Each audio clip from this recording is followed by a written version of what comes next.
Subscribe करें और bell दबाएं ताकि कोई खबर रह न जाए।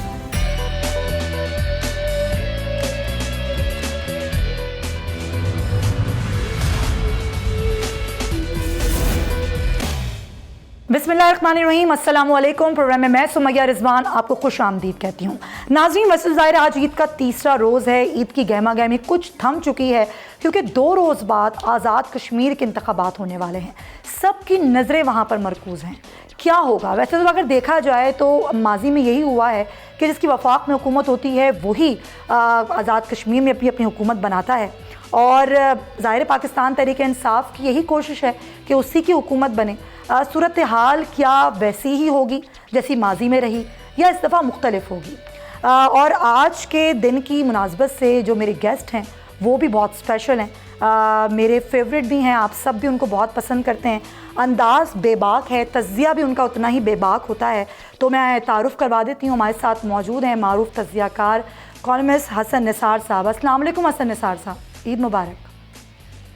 जी वालेकुम सलाम, thank you very much for such a kind intro.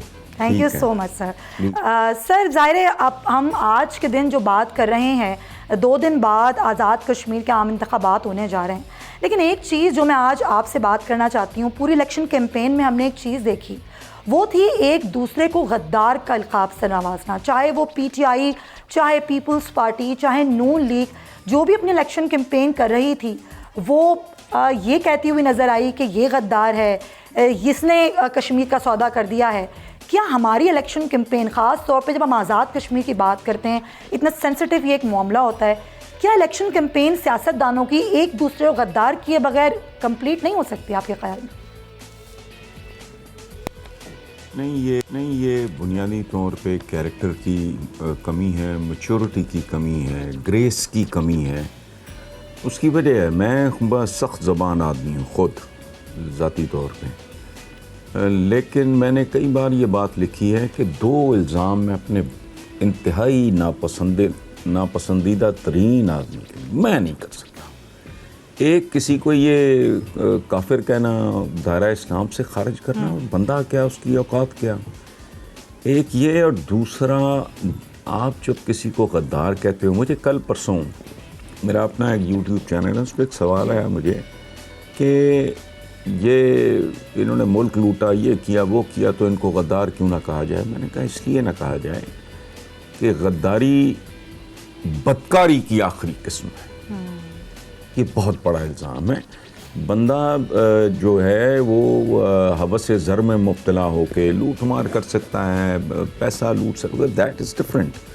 ये 2 बड़े इल्ज़ाम हैं। कम से कम मैंने कभी ख़ुद को इस काबिल नहीं समझा कि मैं किसी को ये, बल्कि एक बात मैं आपको याद कराऊँ, नहीं याद कराने वाली नहीं, मैं एक ज़माने में जब ये तीसरी बार प्राइम मिनिस्टर बनने से पहले एक कहीं कादियानीज़ या अहमदीज़ का कोई मियाँ नवाज शरीफ ने रवा रवी में कह दिया कि वो हमारे भाई हैं, तो बड़ा मौलवियों ने कुछ ख़ास तरह के जो होते हैं, तो मैंने कहा यार ये क्या लोग, तुम क्या कर रहे हो। हालांकि मैं I don't like Nawaz Sharif, मैंने कभी उनकी गवर्नेंस, उनसे क्या मैंने लाइक डिसलाइक करना है, गवर्नेंस की बात कर रहा हूँ। मैंने कहा देखो यार तुम अजीब लोग हो, इस तरह इतनी आसानी से तो लोग खारिज नहीं करते जैसे तुम दायरा इस्लाम से खारिज करार दे रहे हो।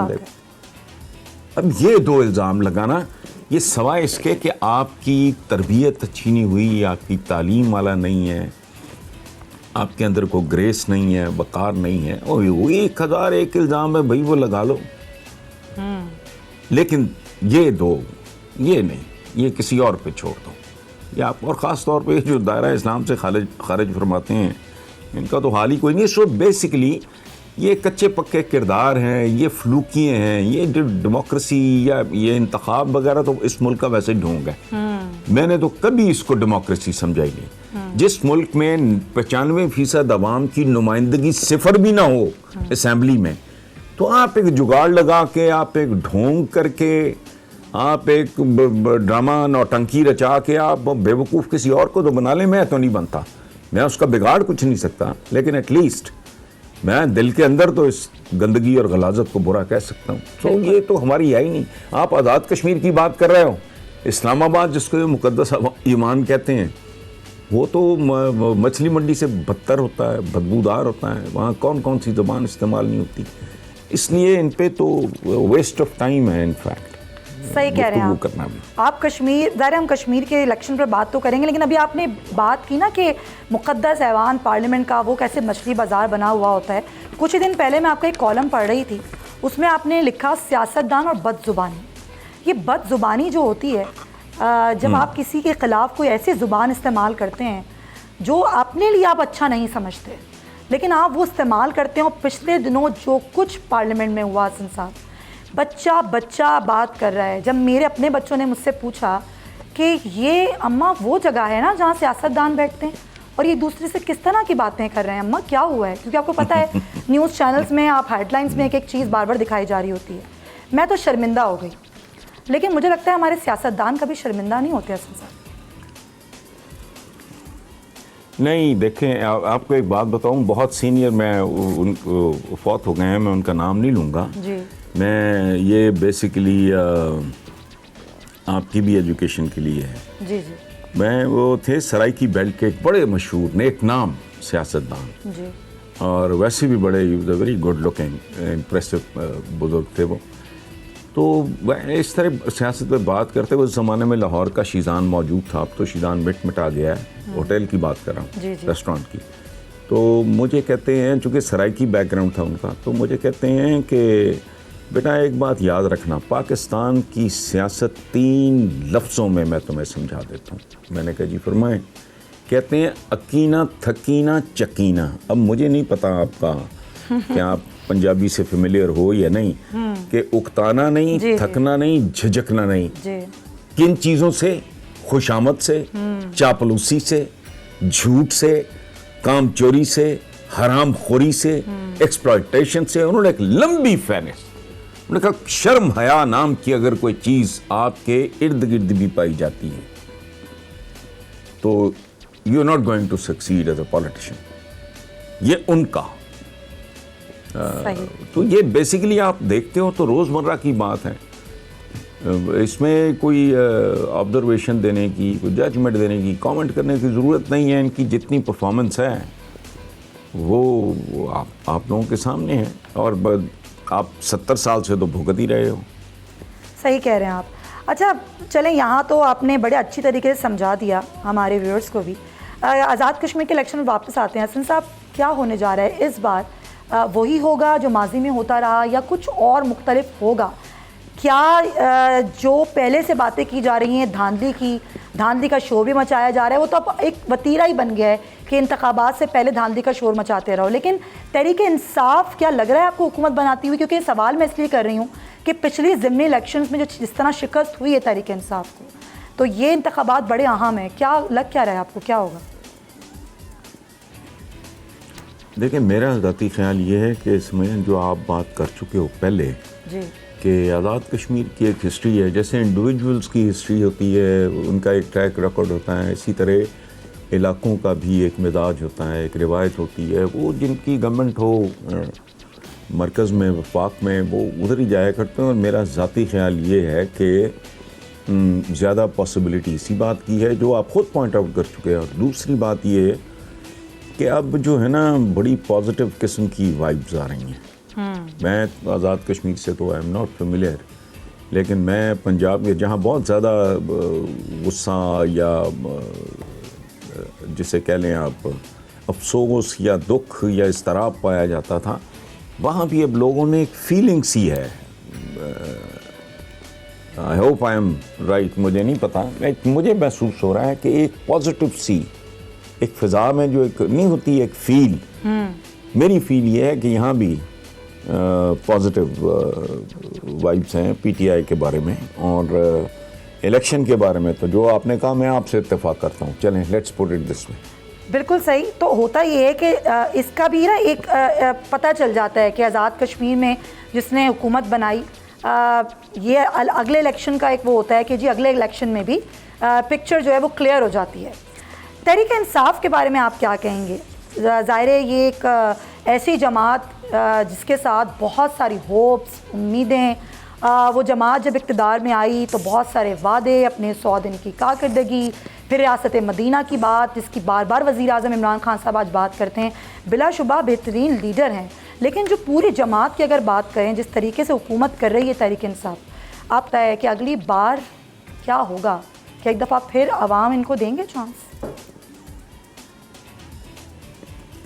देखें, अवाम हमारे जो हैं, ये एक ऐसी तारीख़ हमारी एक ऐसे दोराहे पे आके खड़ी होगी जहाँ ये पहली बार मुझे अवाम अनप्रडिक्टेबल लग रहे हैं। अच्छा। एक बात। दूसरी बात ये है कि एक जिस पे मैं सबसे पहले इस मुल्क में रिएक्ट ही मैंने किया था, अभी मेरा ख्याल साल ही हुआ था वो मुश्किल, या 1 साल प्लस हुआ होगा, जब मैंने बहुत अच्छा, मुझे मेरे दोस्तों ने भी समझाया, कहा कि बहुत ज़्यादा रिएक्ट कर दिया है और ये और वो। मैंने कहा यार, मैं एक्सपेक्टेशंस देखें,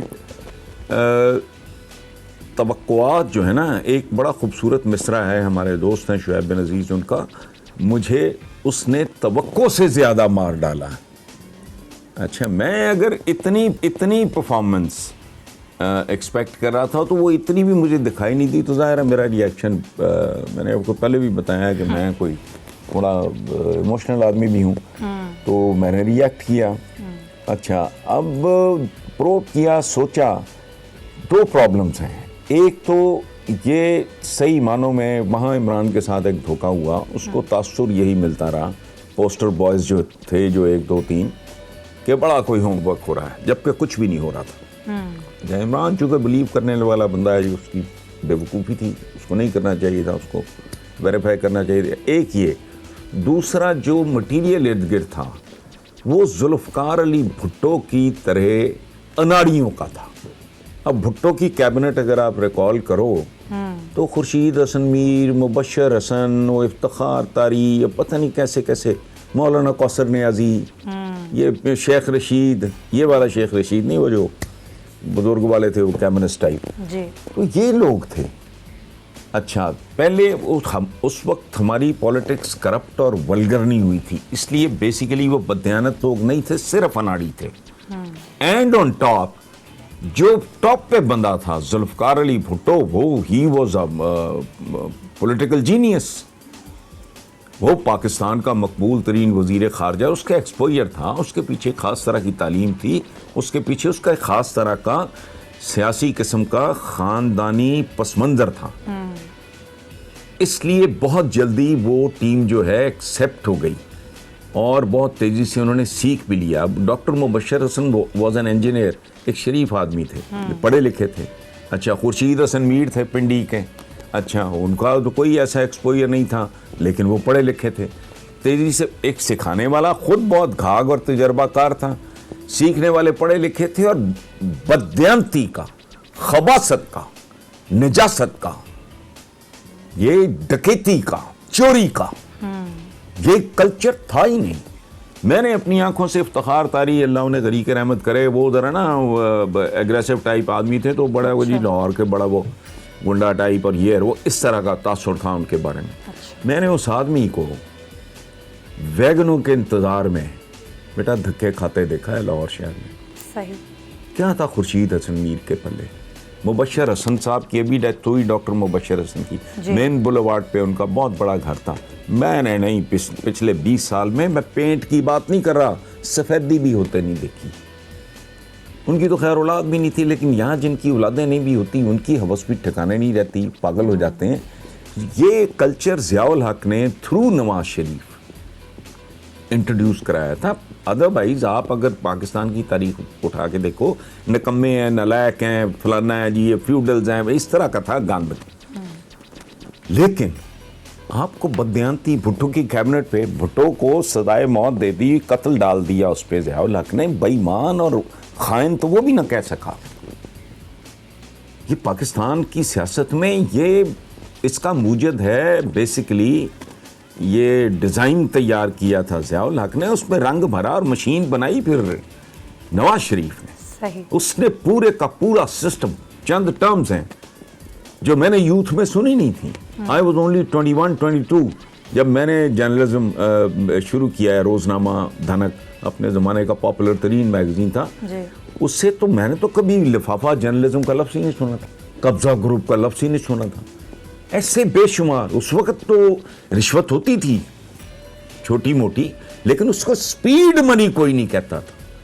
ये जो कारोबार किए हैं, लाहौर बेच के पंजाब पे, पंजाब बेच के पाकिस्तान पे कब्जे का, ये बहुत बड़ा फाइन आर्ट परफॉर्म हुआ है। इन्होंने बच्चों को एजुकेट नहीं किया। आज भी आपका 2.5 करोड़ बच्चा स्कूलों के बाहर है। बिल्कुल। इन्होंने हॉस्पिटल्स नहीं बनाए, अपना इलाज बाहर है। किया क्या इन्होंने वो प्रोजेक्ट्स बनाए जिनकी शोशाद बड़ी थी, तामझाम बहुत था, लेकिन उसमें कमीशन भी उतने बड़े थे, किकबैक्स भी उतने ही बड़े थे। सो उससे पहले नहीं था। अब चूंकि ये गंद भी आ चुका है तो उसका अपना दायरा है, इमरान का एक्सपोजर नहीं। लेकिन जब ये इमरान को अनाड़ी कहते हैं तो मेरा खून खौलता है। और तुम तो काउंसलर का इलेक्शन हारने वाले आदमी के चंपू चमाट हो सारे के सारे। नवाज शरीफ काउंसलर का इलेक्शन जीतने के काबिल नहीं था। एक ब्रिगेडियर कयूम होते थे, एक जनरल जिलानी थे, he was a very nice man otherwise. फिर गोद ले लिया ज़िया-उल हक ने। ये बिल्कुल सही कहता है शेख रशीद कि ये उनके गमलों में उगने वाले पौधे हैं जो अब जिस हाथ से खाते रहे, आज उन्हीं को ये अगर काटने की कोशिश कर रहे हैं तो जाहिर है। बहरहाल ये मुझे तो नेक्स्ट टर्म भी, और अगर इस मुल्क को देखें, अगर अल्लाह पाक को पाकिस्तान पे रहम आ गया है तो पाकिस्तान और इमरान को कम से कम एक टर्म लोगों का भी शौक पूरा हो जाए। मेरी लॉजिक सिंपल है और वो ये कि आपने जितना वक्त पीपल्स पार्टी को, मैं दोनों का मुश्तरका नहीं कह रहा, जितना टाइम आपने पीपल्स पार्टी को दिया, टोटल जितने भी हैं उनके नंबर ऑफ ईयर्स आप इकट्ठे कर लो, जितना टाइम आपने ये शरीफों को दिया है, उनमें से किसी एक जितना टाइम, उससे आधा टाइम इमरान को दे दो। सही, देना चाहिए, बिल्कुल देना चाहिए। आपका भी, इमरान का भी। हाँ बिल्कुल सही, आप सही कह रहे हैं। अच्छा, एक नारा जो तहरीक इंसाफ की हुकूमत लेकर आई वो था एहतसाब का।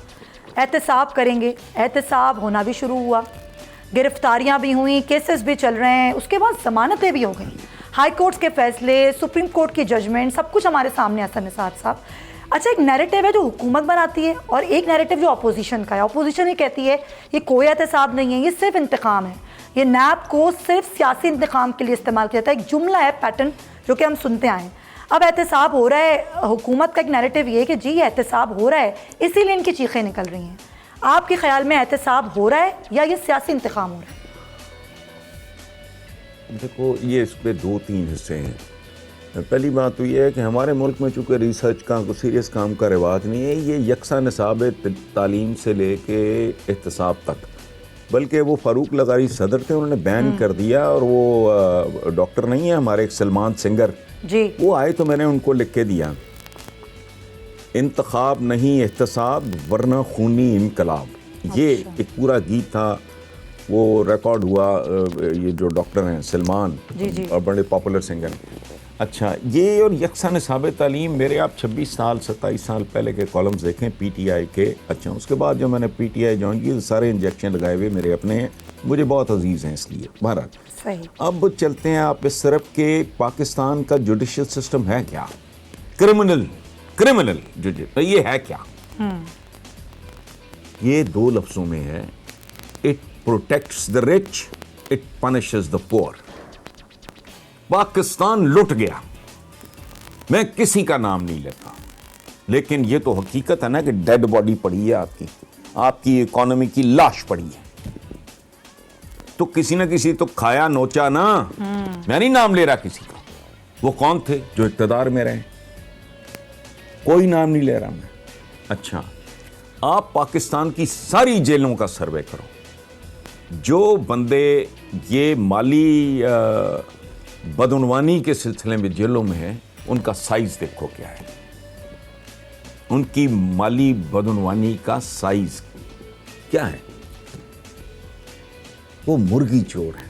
सही बात है। छोटे छोटे वारदातिये, छोटे छोटे ठग, छोटे छोटे जेब कुतरे।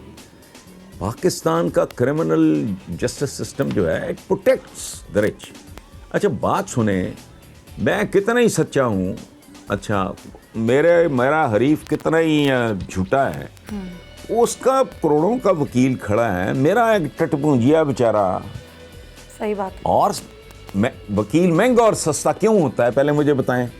जो महंगा वकील होता है उसकी 4 टांगें होती हैं। आप मुझे बताओ, उसकी एक आंख पीछे होती है, उसके दुम लगी होती है, सही बात है।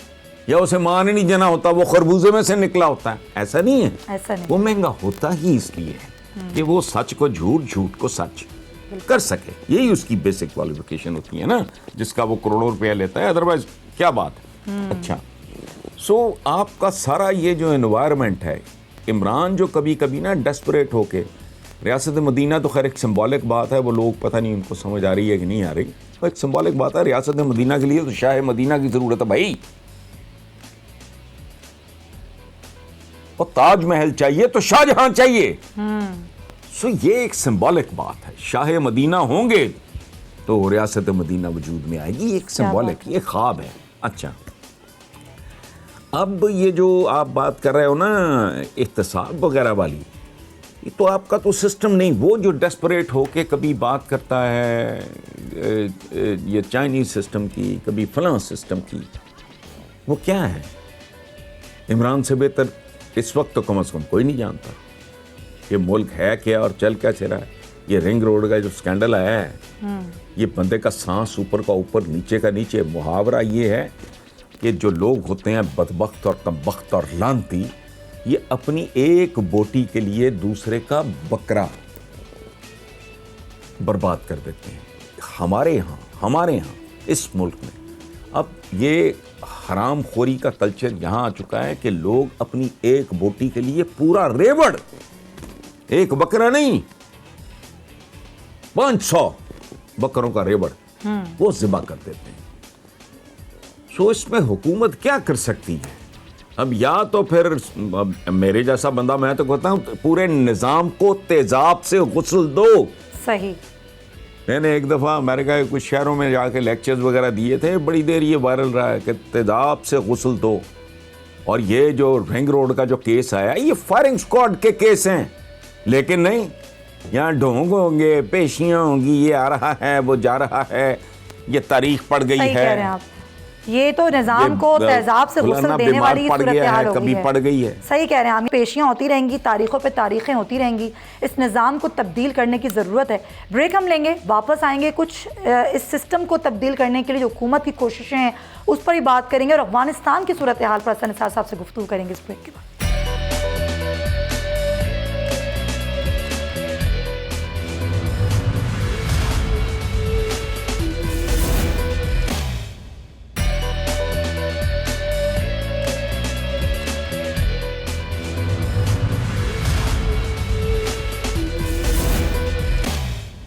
Welcome back to the show. Hasan Nisar साहब हमारे साथ मौजूद हैं। स्पेशल प्रोग्राम है आज का और हम उनसे गुफ्तगू कर रहे हैं मुख्तलिफ मौज़ूआत पर।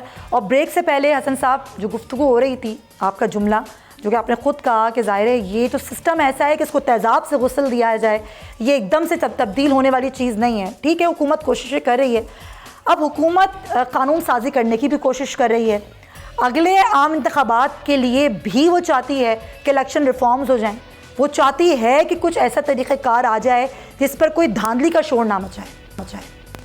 लेकिन ऐसा लग रहा है कि कोई बैठ के बात करने को तैयार नहीं हो। ज़ाहिर एकदम से तो नहीं हो सकता।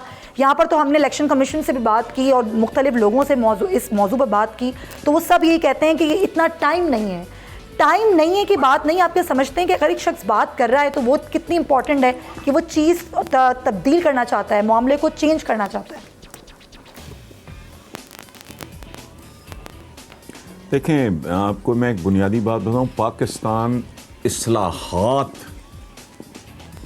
की हुदूद से आगे निकल गया है। शकीब जलाली का एक शेर है, हुदूद वक्त से आगे निकल गया है कोई, वो पता नहीं किस पे लहू के छींटे हैं, हुदूद वक्त से आगे निकल गया है कोई। पाकिस्तान इस्लाहात से आगे निकल गया है। बुनियादी जौहरी तब्दीलियों की ज़रूरत है।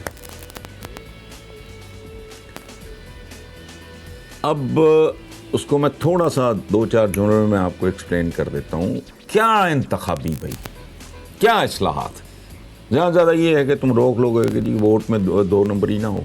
कोई शरीफ आदमी, कोई रिटायर्ड प्रिंसिपल, कोई इंजीनियर रिटायर्ड, कोई डॉक्टर, कोई रिसर्च स्कॉलर, कोई पीएचडी किया हुआ बंदा, मिडिल क्लास का बंदा, ना, ये याशी है, बहुत बड़ी बदमाशी है। मैंने अभी आपको नहीं कहा इस मुल्क की 95% आबादी की तो वहाँ नुमाइंदगी 1% भी नहीं है। इसको कौन, किसका बाप चेंज करेगा भाई? आपका क्या ख्याल है कि अगर वोट में वोटों की कास्टिंग में हेरा फेरी को रोकने ना, वो कोई इस्लाहात है? वो इस्लाहात के नाम पे मेकअप है। चलो मेकअप ना, आप उसको कॉस्मेटिक सर्जरी कह लो, वो कुछ भी नहीं। ये देखो, ये माशरा है, ये माशरा है ही नहीं। उसकी वजह है माशरा निकला है, ये लफ्ज़ निकला है माश से। माश से क्यों निकला है? कि मुनसिफाना महाशी रिश्ते। मुझे कोई एक बात समझाए, आप जो मर्जी कर लो, उल्टे लटक जाएं ये सारे, और ये सारे बगैर परों वाले फरिश्ते हों। पीटीआई का एक एक बंदा, वोटर समेत, इसका कुछ भी नहीं बनना। नीचे प्राइमरी एजुकेशन 3rd क्लास, ऊपर पॉपुलेशन मैनेजमेंट का नामो निशान नहीं। और सबसे बड़ी बात, मुझे एक बात बताएं, 60,000 रुपया टेक होम लेने वाले एसएचओ के इख्तियारात देखें, फिर उसका 60-65 रुपया देखें, और फिर इस पे गौर करें तो आपको समझ नहीं आती वो हरामखोर है। It is an illogical state.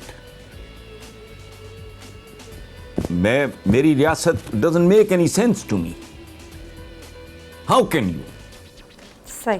इतने इख्तियारात और 65,000 तनख्वाह, उसके 3-4 बच्चे हैं यार, कोई माँ बाप होगा उसका, कोई शादी ब्याह, को मर्ग, को ऊंच, को नीच, ये क्या है? ऊपर तक चले जाओ, जिनके बहुत ज्यादा पर्क्स प्रिविलेजेस नहीं हैं तो वो उसमें अपना कंफर्टेबल कर सकते। बाकी ये 18 ग्रेड तो 14 ग्रेड तो 20 ग्रेड तो वही क्या है ये? अच्छा, अगर आप 21वें ग्रेड के बंदे को जीओआर में बड़ा घर या कहीं इधर उधर दे देते तो घर चाटना है उसने, आप तो उसको करप्ट कर रहे हो गन पॉइंट पे। और जो एक सरकारी मुलाजम होते हुए 6 एकड़ के 4 एकड़ के घर में रहेगा, वो सोचेगा नहीं कि रिटायरमेंट के बाद मैंने इतना बड़ा ना सही कहीं तो आगे पीछे कुछ करूं। बच्चे इनके बाहर पढ़ रहे हैं। हर आदमी, सरकारी मुलाजिम की बात कर रहा हूं, जिसका दिल करता है मेरे साथ मुनाजरा कर ले। इतना इलॉजिकल सिस्टम। ये जो मैं कहता हूं ना, पूरे निजाम को तेजाब से गुसल दो। जमहूरियत आपकी फ्रॉड है, आपको भी पता, मुझे भी पता है। इमरान जैसा जिद्दी आदमी, इमरान जैसा डिटर्मिन्ड आदमी, जो आपका दिल करे लफ्ज़ इस्तेमाल कर ले, उसको भी कॉम्प्रोमाइज करना पड़ा। शुरू में तो वो इलेक्टेबल्स का नाम सुनने को तैयार नहीं था, बट ग्राउंड रियलिटीज बड़े बड़ों को सीधा कर देती हैं। तो क्यों आए ये? इमरान को के साथ ये को खेलते रहे हैं, वो तो जिनके साथ खेलता रहा है वो तो उनका भी नहीं है। वो तो फोकस्ड आदमी है, टारगेट उसके सामने हो, उसने तो उसके पीछे जाना होता। क्यों इतना बड़ा कॉम्प्रोमाइज किया? बिकॉज आपके सिस्टम में बंद करो इनको। कुछ शरफा के बच्चे देखो, लो मिडिल क्लास, ये गौर करने वाली बात है, ये रोने वाली बात है, ये मातम का मकाम है। लोअर मिडिल का गरीबों के बच्चे, लो मिडिल क्लास के बच्चे, मिडिल क्लास के बच्चे जज बन सकते, जर्नैल बन सकते, डॉक्टर बन सकते, इंजीनियर बन सकते, साइंटिस्ट बन सकते, प्लेयर्स बन सकते, सिंगर्स बन सकते, पेंटर बन सकते, राइटर्स बन सकते, टॉप के जर्नलिस्ट बन सकते। वो इधर जाते मौत पड़ती है उनको। वजह ये ढोंग है। सुपर पावर करते हो, सुपर पावर बनने वाला तुम्हारा तो कोई हाल ही कोई नहीं। वो कहते हैं ठीक है, हम तुम्हें कोई गोद में उठा के खिलाएंगे नहीं, वेलफेयर स्टेट की तरह, अमेरिकन की बात कर रहा हूं, लेकिन if you have the capability to reach the top, we'll make sure that you'll reach the top. ये बराक ओबामा क्या है? क्या था उसके पल्ले? तो माओ ने बच्चे जनने बंद कर दिए हैं मेजॉरिटी ऑफ दिस कंट्री। क्यों? फौज में जा सकते हैं, ब्यूरोक्रेसी में जा सकते हैं, जुडिशरी में जा सकते हैं, मुल्क प्रैक्टिकली वही चला रहे हैं। ये अलग बात है कि वो अपने तबकों से गद्दारी करते हैं, उन्हें रहम नहीं आता। जिन लोगों में से वो निकल के आगे आते हैं, उनकी जंग नहीं लड़ते, वो हरामखोर तबकात का हिस्सा बनना चाहते हैं। बड़ी सच्ची बात कर दी आपने। ये इंसानी नफ्सियात हो जी। बड़ी सच्ची बात कर दी आपने, बिल्कुल सही कह रहे हैं तो आप। ये इस्लाहात, वो इस्लाहात, पॉपुलेशन की इस्लाहात क्या होती हैं भाई? क्या इस्लाहात? 23 और 73 साल हो गए, आम आदमी को आपने सड़क अबूर करना नहीं सिखाया। इस्लाहात, अंडरपेड लोग हैं। अंधा भी बता सकता है कि ये बंदा जिसके 4 बच्चे हैं और वो डिसेंट स्कूलिंग उनकी चाहता है, फलाना है, ये सवाए हराम खाने के कुछ खा ही नहीं रहा। बताएं मुझे। ऐसा ही है, सही कह रहे हैं आप। जब गरीब को आप सिर्फ इस चीज पर लगा देंगे, वो 1 मिलियन होगा, कोई लाख में एक आध होगा ना जिसको उसका कोई सोशल फाइनेंस कर सकता है, या जिसका बाप स्ट्रॉन्ग इनफ, या पेरेंट्स अगने। बाकी कौन है ये लोग? ऐसा ही कोई ढंग का खानदान होगा, उन्होंने पुलिस में बच्चा भर्ती करना है, पुलिस मुकाबले में मरवाने के लिए, हराम खाने के लिए, सवाल ही नहीं पैदा होता। अब जो अपर मिडिल क्लास या एफ्लुएंट क्लासेस हैं, उनके बच्चे हमारे अपने खानदान में बीसीओ में साले हैं, टॉप के इंजीनियर्स, वेल्थ मैनेजमेंट की भी, ये वो वगैरह, वो थूकते भी नहीं सिविल सर्विस में, क्योंकि उनकी तरबियत इस तरह की हो जाती है, हराम उनकी समझ में नहीं आता, तनख्वाहें इनकी फजूल हैं। टके का एक सियासतदान होता है, वो टर्म्स डिक्टेट कराता है और दौलतियाँ झाड़ता है। कोई डिसेंट अगर ब्यूरोक्रेट कहीं को चला जाए, कोई अच्छे घर का, अब तो बच्चों का रुझान खत्म हो गया है। ऐसा ही है। आप देख लो, नहीं बच्चे नहीं जाना। आप देखो जरा सिविल सर्विस का हाल क्या है। नताज किस किस्म के आते हैं, कितने % बच्चे, इसका मतलब है नालायकों का, ये जो टाट स्कूल वाले, ये वो कोई इस तरह के बेचारे हैं, वो टकरे मार के घुसने की कोशिश करते हैं। द रेस्ट बहुत मुश्किल हो गई हैं चीजें। और हसन साहब, मैं youth is not interested. Exactly, बिल्कुल आप सही कह रहे हैं। आज थोड़ा सा मैं, ज़ाहिर आपने इस मौजूद पर बात की, तो सबसे मेरा तो ये कमेंट है इस पर कि एक गरीब आदमी को तो सिर्फ इस चीज़ पर लगाया हुआ है कि वो अपनी रोटी जो है वो पूरी कर ले, 3 वक्त की नहीं 2 वक्त की। जो महंगाई की सूरत हाल है, इस पर ही बात करते हैं। हसन साहब, महंगाई इतनी बढ़ चुकी है और हुकूमत का ये कहना है कि जी हमारे लिए असल चैलेंज ही महंगाई है, लेकिन पिछले 3 सालों में ये वो चीज़ है जो वाकई इनके लिए चैलेंज बनी हुई है। इसको कहीं से भी हुकूमत काबू नहीं कर पा रही। 2 साल बाद ज़ाहिर हुकूमत ज़ाहिर ख़त्म हो जाएगा सिलसिला। कोई भी हुकूमत आती है, अगर तहरीक इंसाफ वापस आती है या फिर कोई और हुकूमत आती है, ये महंगाई को काबू करना ये इतना बड़ा चैलेंज है। हम मजबूर हैं IMF के हाथों, हमें अपनी इकॉनमी कुछ इसी तरह तरतीब देनी पड़ती है कि आम आदमी सफ़र करता है। ज़रा इस पर भी कमेंट करें। अच्छा देखें, बात सुने, बुनियादी तौर पे आपकी बात दुरुस्त नहीं है। आप माशाल्लाह यंग हो, आपको नहीं पता। मैं I was a teenager, Ayub Khan साहब के ज़माने में जब मूवमेंट चली, चीनी महंगी हाय हाय, आटा महंगा हाय हाय, मैं तो जवान ही ये सुनते हुआ हूँ और बूढ़ा हुआ हूँ। 20 रुपये मन आटा, इस पर भी है सन्नाटा, सदर अयूब जिंदाबाद। ये तंजिया नज़्म हबीब जालिब की मैंने लिखी है। उस वक्त 20 रुपये मन बहुत था। देखो ना, मैं आपको मिसालें दे रहा हूँ। सही है। चीनी महंगी हुई, अयूब खान के अच्छा सिलसिला शुरू हो गया, लोगों की पहुंच से बाहर थी। 20 रुपये मन आटे पे हबीब जालिब ने नज़म लिखी। ये तो मैं तो मिसालें दे के आपको चांद ज़ेब ने खुदकुशी कर ली, मॉडल टाउन वाले इसके नवाज शरीफ के घर में। अब आप मुझे बताएं, ये किसने कहा था कि पता नहीं क्या, ये परवेज़ मुशर्रफ साहब के ज़माने में किसी ने को फनी सी बात की थी कि पता नहीं टमाटर महंगे हो गए हैं तो पता नहीं क्या डाल लो, इस तरह की जी ऐसी बातें होती रही हैं, लोग करते हैं। ठीक है, तो आप जो बात कर रहे हो ना, ये नई नहीं है, ये पाकिस्तान के साथ पैदा हुई। और पाकिस्तान के साथ 2 चीज़ें पैदा हुई, जाली क्लेम और जाली ज़ातें, और जाली हराम की इनकम। सही, ये डे 1 से काम शुरू है। ये इस तरह साफ होना नहीं। आपने हमेशा लेपापोती की है, आप आइंदा भी लेपापोती करोगे। इसलिए आप इस जो है ना गदी गेड़ा पंजाबी में कहते हैं, आप इस गदी गेड़े से निकले नहीं। ये शैतानी चक्कर है। जब से होश संभाला मैंने, महंगाई, लोगों को रोते देखा है, और उस कौम ने खाक कुछ करना है या अचीव करना है, हम झूठे हैं। कौमें कौमों के साथ झूठ बोलती होंगी, हम आपस में झूठ। टैलेंट की कमी नहीं। क्या टैलेंट? करोड़ों लीटर रोज। ये गैर मुल्की एजेंसीज की या इस ऑर्गेनाइजेशंस की रिपोर्ट है। जाली दूध अंतड़ियों से, स्लॉटर हाउस से उठा के उनमें आप ये खुर्दनी तेल बनाते हो। ये टैलेंट है? तो टैलेंट कहाँ? वो जिसको 2 वक्त की रोटी से फुर्सत नहीं, जो हर वक्त रोटी रोटी रोटी के तवाफ में है, उसका क्या टैलेंट होना है? जिसके करोड़ों बच्चे जॉबलेस हैं, करोड़ों स्कूलों से बाहर फिर रहे हैं, लॉ एंड ऑर्डर, क्राइम, बच्चियां महफूज नहीं, 2-2 साल के बच्चे महफूज नहीं, साल का बच्चा महफूज नहीं, जिस मुल्क में दफन हो चुकी खातून बीबी महफूज नहीं। तो भाई ये क्या मतलब? आप रिफॉर्म, ये नहीं होना इस तरह। ये सारे पता क्या कर रहे हैं? पहले भी भुट्टो ने भी को टांके टूंके लगाने की कोशिश की थी। हर बंदा रफूगरी के चक्कर में, हर बंदा रफूगरी। इस्लाहात, वो इस्लाहात क्या? ठीक।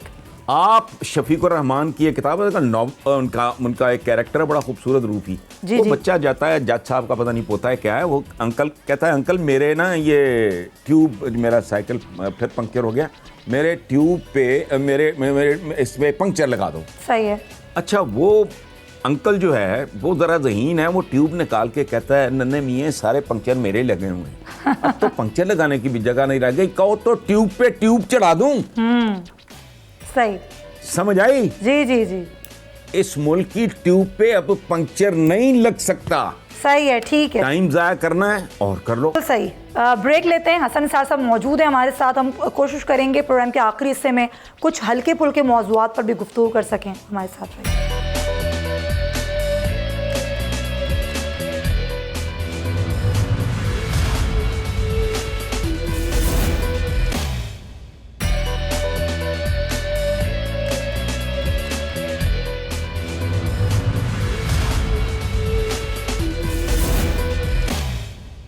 Welcome back to the show. Hasan Nisar साहब तज़किए देते हैं, हर मौज़ूआत पर बेबाक अंदाज में बात करते हैं। तो हसन साहब, आपकी इजाज़त से आज कुछ ऐसी बातें भी हो जाएं, कुछ ऐसे भी मौज़ूआत छिड़ जाएं जो शायद कभी किसी ने आपसे सवाल ना पूछा हो। तो सबसे पहले तो ये बताइएगा कि आपकी ईद का दिन कैसा होता है, कैसी होती है आपकी बड़ी ईद, क्या मसरूफियात होती हैं आपकी?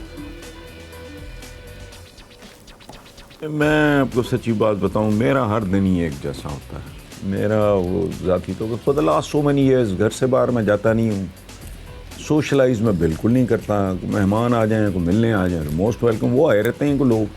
शाम मेरी उनके साथ गुजरती है, दिन जो है वो अपना ये पढ़ने पढ़ाने में, टीवी भी बहुत कम, बहुत तो फिर सर कोविड ने आपको मुतासर नहीं किया होगा? आपकी ज़िंदगी तो बहुत ही एक रूटीन में, घर में आप रहते हैं, बाहर ज़्यादा नहीं जाते, तो कोविड ने तो ज़्यादा मुतासर नहीं किया होगा। मैं पहले जब बेलीपुर वाले घर में था, मैं नीचे नहीं जाता था। अब ये हमारा बेसमेंट है नीचे, जिसके साथ फैमिली का कोई इतना नहीं है। शाम को ज़रा फैमिली, अगर if I am not busy तो फैमिली इकट्ठी हो जाती है, वो गपशप घंटा 1.5 घंटा का। अदरवाइज़ मेरा दिन सारा पढ़ने लिखने में, या शाम को कोई अबाउट 2 to 3 आवर्स मेरे गुजर जाते हैं विजिटर्स के साथ, और जिनमें मेरे बहुत करीबी दोस्त भी होते हैं, स्कूल, कॉलेज, यूनिवर्सिटी के। मैं I value friendships a lot, बहुत ज़्यादा, बहुत ही ज़्यादा। आजकल के यूथ को शायद समझ ना सके। मेरे लिए मेरे बचपन के दोस्त, मेरे स्कूल के, कॉलेज के, यूनिवर्सिटी के, मेरे लिए बहुत वैल्यूएबल हैं। तो और वही मेरी रिक्रिएशन है, वही मेरी ब्रेनस्टॉर्मिंग है, उन्हीं के साथ मैं करता हूँ। Normally I don't go out at all. तो ये लिखना पढ़ना ही है बस, और कोई ख़ास काम नहीं। या कभी म्यूज़िक सुन लिया। अच्छा।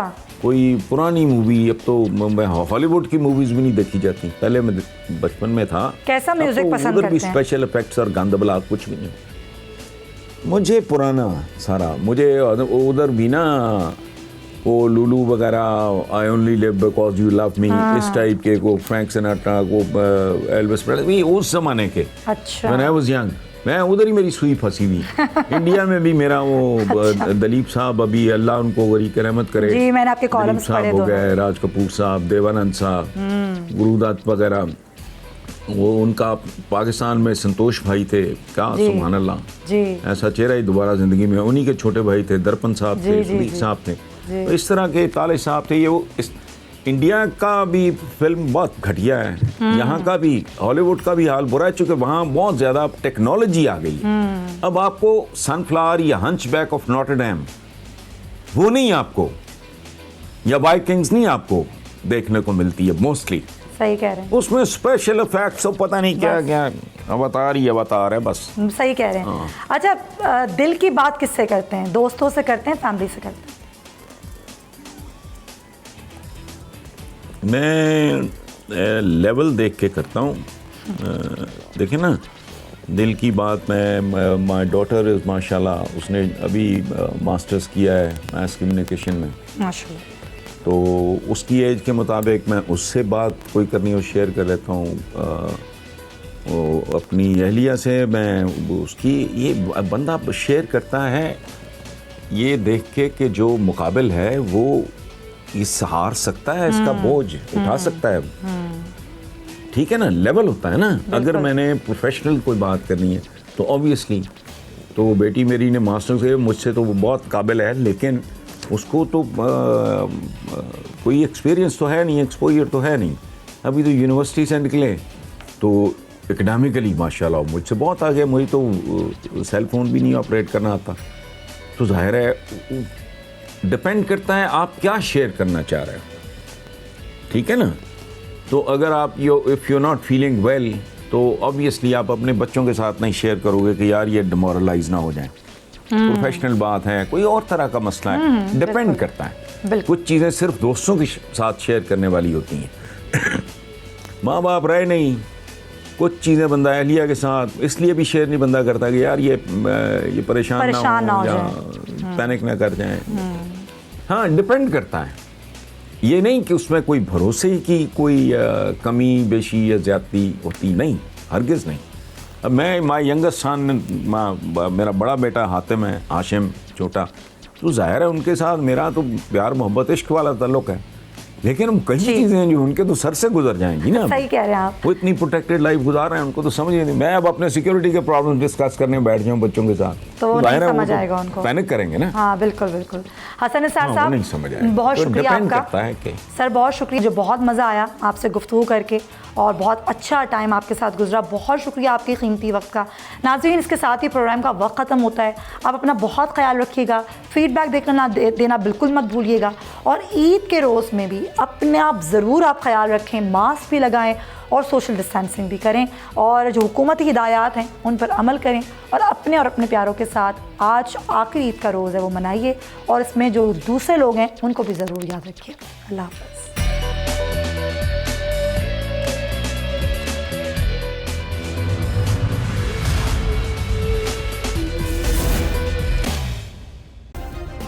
सब्सक्राइब करें और बेल दबाएं ताकि कोई खबर रह न जाए।